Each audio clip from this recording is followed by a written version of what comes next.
Recently, Styx, Hex, and Hammer decided to release a video on the subject of MGTOW, and I see it fit to respond to it because in this video he talks about a few things that I would like to discuss in some detail in my video, and I also want to make something more than abundantly clear. I have no animosity or hatred towards Styx, Hex, and Hammer, and as a MGTOW I would personally suggest that, even MGTOWs subscribe to Styx, Hex, and Hammer. This guy, in my opinion, has a much leveler head, has a much greater degree of predictive capacity than the mainstream media, and he's more sane than The Guardian, the Daily Mail, or any other sources of news. This guy, Styx, Hex, and Hammer, is, in my opinion, pretty good at what he does, and he doesn't get 100,000 subscribers for no reason whatsoever. So I should just make it abundantly clear that I am a fan of Styx, Hex, and Hammer, and I have no intention of unsubscribing from him because, God forbid, we disagree on something. That's really all I can say about that. No hatred towards Styx, Hex, and Hammer at all, just a disagreement on my part of some of the things that he said in this video, and I'm going to go ahead and just take snippets of the key points that he's trying to make and go at them one by one. You can watch the entire video if you so choose, but I think this format allows me to keep things shorter, clearer, and more concise.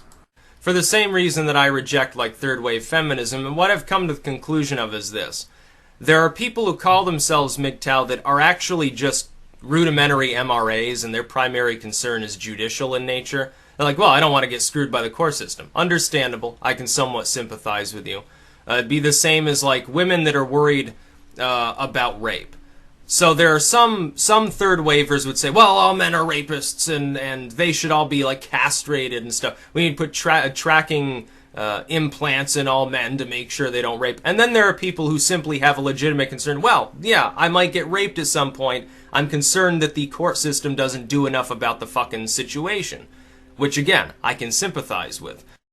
I would raise the question, what do you, Styx, Hex, and Hammer have in mind for this, and what do these advocates have in mind for this? I mean, you could go listen and believe, which is essentially the route that Anita wants to go when it comes to these kinds of crimes, where essentially it's guilty until proven innocent. But we all know how that goes, and it essentially just violates the rights of the accused. And I think we can sort of agree that, we've been there and done that with the Salem witch trials. We don't need to go back there. But when it comes to the family law courts, comparing those to, rape, it's a shit comparison because I really do think that there is a much greater opportunity for reform within the family courts, and of course they could respect the decision of the Supreme Court to afford custody to both parents until such time as there is evidence that doing so would be harmful. I mean, radical reforms right there.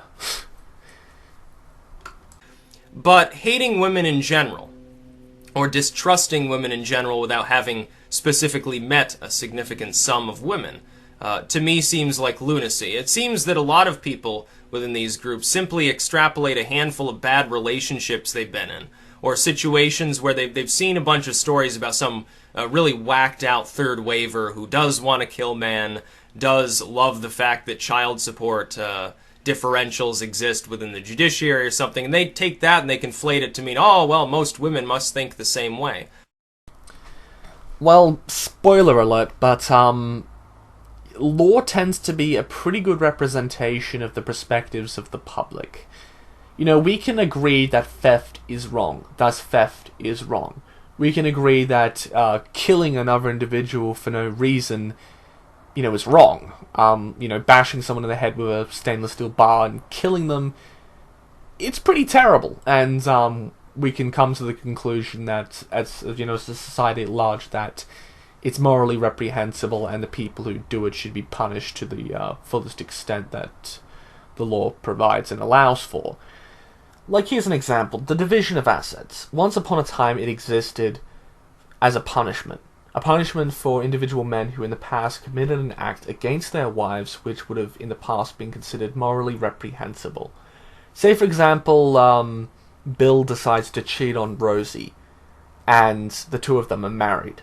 Rosie can claim, this guy, engaged in adultery, I want a divorce. And as a punishment for doing that, Rosie gets half his shit. But the thing is, right, the American womenfolk and the womenfolk in general tend, to support these kind of inequalities. And they support them because they work to their benefit.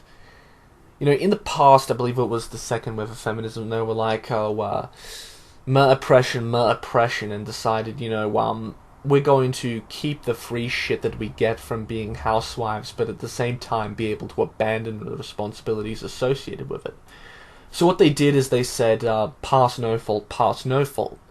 And, sooner or later, I believe it was Ronald Reagan, decided, no fault passed. And this is where things get interesting. No fault was passed, but at the same time, the division of assets was not abolished. No fault was passed, but things like alimony and all these other pieces of legislation and rules and policies remained, despite the fact that the contract and the deal fundamentally changed. And this has not been reformed, and it's been God knows how many years since no fault has been in place. Previously it was to address a real problem that some people had and to give them the support that they required to sustain their lifetime and all that. But now, things like the division of assets and alimony exist purely to feed the greed of individual women who feel entitled to another person's assets, not because they necessarily have actually earned them or that they've played a meaningful role in actually generating them, but because they just want them. And, most women tend to be in support. I'd roughly say 90-80% of them tend to believe the division of assets is entirely fair. Not giving a man a free pass on this one, but, the arbitrary division of assets is something supported by most of the womenfolk. They're not going to say, let's get rid of it, because, it's entirely possible for one individual to pull all of the weight, but, the individual not pulling the weight can simultaneously acquire a great degree of, benefit from divorcing that person. I mean, look at these Hollywood superstars and all these other people. I mean, we know as a society that the world has changed. The original reasons for the division of assets is gone. I mean, alimony is a stupid concept because the justifications from which it was passed in the past are gone. These reforms don't happen because the American womenfolk don't want them to happen. It doesn't benefit them, and they're not going to allow for it. Being the majority of voters, who the fuck can stop them? The problem is this. MGTOW is just an inversion of third-wave feminism. The same sort of arguments are made. It's like, you'd think. And I know that a bunch of MGTOW people pile on in the comment section. Most of them won't even watch the video the whole way through. They'll think that they know everything about my views. It'd be a little bit like a fundamentalist assuming I'm still a Satanist or something like that. If you choose to be ignorant of my views, you're never going to prevail in any conversation with me. If you consider me an enemy, well, then know your enemy. Actually watch the damn video. Then maybe you can have a coherent response people will take seriously for once. But here's the thing. You get like some third-wave feminist in some community college somewhere. And what do they say? As opposed to most women's rights advocates. Most women's rights people would say, well, rape is wrong. Some men are indeed sexist and problematic in nature. But it's not all men. The third waver, though, does say it's all men. It says, all men have toxic masculinity. All men are rapists. All men have some other problem, psychologically or physically or something like that. They're responsible for your problems. When they're talking about the rape epidemic or something like that, what they're really referring to is two groups of people. They're talking about rapists, people who have actually raped somebody, and the judiciary body for doing too little about it. Likewise, when MGTOW speaks, they say, all women are at least suspect. A lot of them are gold diggers. A large proportion of them are out for your money. They're going to cheat on you, and then they'll get the kids and destroy your life, basically. So you should avoid contact with women, unless it's like a hooker or something. Or you can hook up with women just, don't have a meaningful relationship, essentially. Yes, clearly a Western value. It's just third wave feminism that's been inverted by a group that seeks to push that same line. And here's the thing. Because most individuals who are male, who would consider themselves even a men's rights activist, they're worried about the judiciary. That is, getting screwed by the legal system. But the women involved in those relationships are not technically the ones doing the screwing, it's the judiciary body, and that has to do with the... It's pretty simple. When one individual holds enormous power over another individual, and there are no safeguards, limitations, rules, or any kind of ability to, of course, hold that person to account, power is often abused. Look at any democracy. Look at the United States. Like, just imagine for a moment, a president. Let's say Donald Trump, hypothetically speaking. Let's say he would be sworn into office, but there was no term limit. He could spend an election at any time. There was no Congress. There was no Supreme Court. And there was no mechanisms from which meaningful action could be taken against that individual for their wrongdoing. In the family courts, and to a significant extent in the criminal courts, there exists an environment in which this largely is the case for the individual woman against the individual man in a case of divorce or a dispute. A good example is when you look at the definitions of domestic violence, especially the Australian definition, and I also believe the definition is somewhat similar in the United States, although it differs state by state. I'm not going to look up all 50 of them. But the definitions are so broad and ambiguous that it is incredibly easy and incredibly simplistic to define even the most benign and mundane bullshit as domestic violence, and to then proceed to criminalize that individual, that accused man, of that. There also exists, as I said before, the division of assets, and the individual who... It's entirely possible, and it happens often, that the man out-earns the woman. And in this situation, she can potentially acquire a great amount of wealth from that man. And in the cases of alimony, can continue to then extract enormous amounts of wealth from that individual. The thing is, you try to say that it's the judiciary, not the womenfolk. Well, the womenfolk are the majority of the vote, as I said before. If they didn't want something in law, they have more than enough power to do something about it. Like, if all the womenfolk got together and said, we want this, it will happen. Because here's the difference between MGTOW and feminism. Feminism is an ideology that works as a collectivist movement. It works because women have an own group identity, in the same way black people have an own group identity. They identify as a unit. They work together, and they do things. This is something MGTOW could never fucking hope to do, and if you had any clue about the MRM, or even MGTOW for that matter, Styx, you would know this. Because the MRM is a complete fucking failure. It doesn't work, it hasn't changed a single law, and it can't even abolish the draft. In its near 10 or 20-something years of existence, and even its, earlier roots, they can't do shit about things like the draft. They can't actually pass any laws or do anything. And this is where MGTOW and feminism really differs. Feminism is the collective women folk saying, we'll do this, let's all get together and focus on this issue. It's that simple. MGTOW is about the individual. It is about the individual man making decisions and taking action. Because the judiciary are men. Police officers are men. The taxpayers are men. The teachers are men. The students are men. The people are men. We don't have to convince the judiciary that, the division of assets is wrong. We don't have to convince the judiciary that the draft is wrong. We have to convince the individual men to take action to protect themselves from injustices and inequalities that exist within the family courts. Alimony doesn't mean shit if you don't get married. It's that simple. And this is where MGTOW is powerful. individuals taking action to solve problems for themselves. I mean, does the issue of alimony really matter when you aren't married and you don't cohabitate? I mean, this is the thing about the difference between the MRM and MGTOW with feminism. MGTOW is individuals taking action on an individual basis. Feminism is individuals collectively taking action and imposing their ideology upon others. You know, MGTOW becomes completely irrelevant to your life the moment you choose to reject the ideology and not to follow it.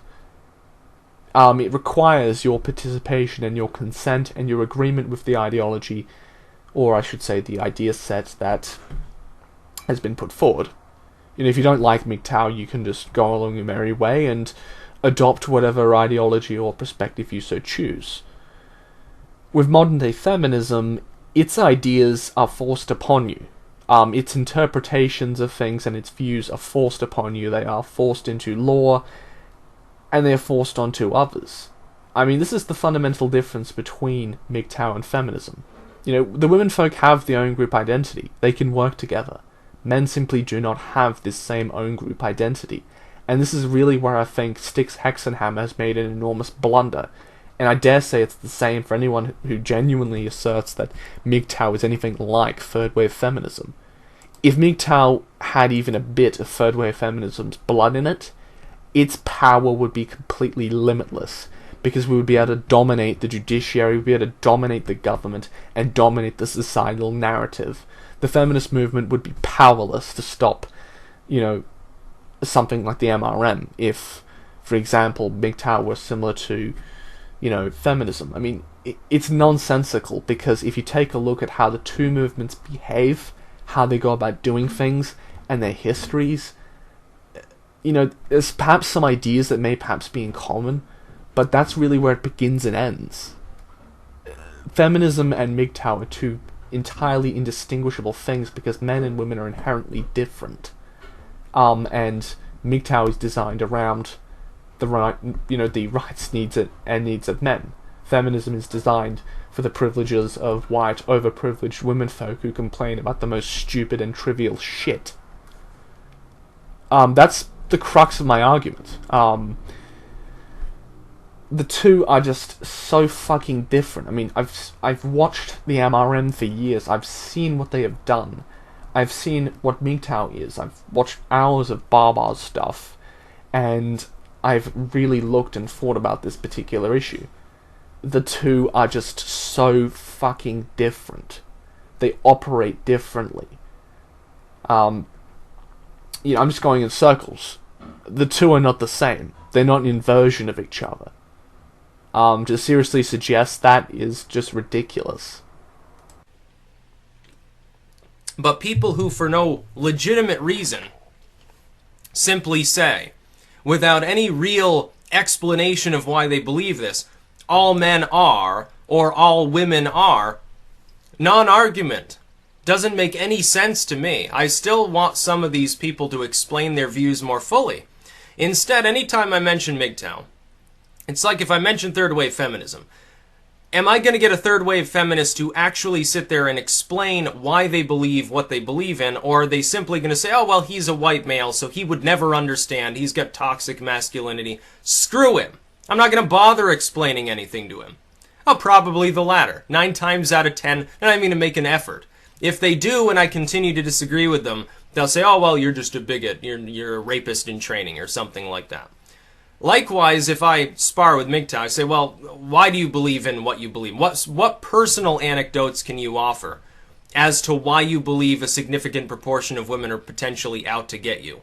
Why are you so inordinately concerned about that small minority that are, admittedly, gold diggers, or something like that? I think I've already said this before, and the issue isn't primarily gold diggers, it's the fact that the entire system, the judiciary, is a piece of shit. And it's a piece of shit because the women folk benefit from it. It really is that simple. I'm a MGTOW because, you know, I've looked at what's happened in Spain, you know, on MGTOW 101's channel. You know, he's made a very compelling case by uploading that documentary, and I dare think it's one of the most important videos on this concept and on MGTOW in general ever. I subscribe to MGTOW because of the Spanish model, where eventually the judiciary is going to resort to, in essence, a standard of guilty until proven innocent. I could go into a lot more detail, I could discuss this issue further, but go watch some Styx. I mean, he's pretty good at explaining a variety of concepts, although his channel is a bit difficult to navigate. And instead of explaining it, I can't remember the channel name. There's one dude who sounded like he gargled whiskey every morning and chain smoked 4 or 5 packs a day. He had some monkey avatar or something like that, and was a self-proclaimed MGTOW. And wouldn't really explain anything, just launched off into a bunch of insults. Yes, that's really how you grow a social movement with any degree of sanity. Okay, round of applause for you, that makes total sense. No, it doesn't. Why don't you try explaining yourself without all the nonsense? Then maybe somebody would actually believe you. That's how you do it.